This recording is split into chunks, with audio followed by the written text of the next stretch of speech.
foot soldier, choosing your battles. Pick yourself up and dust yourself off, get back in the saddle.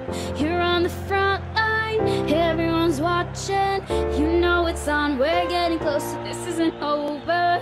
The pressure's on, you feel it. Would you like to give a message to all the Shoalkars spread all across the globe?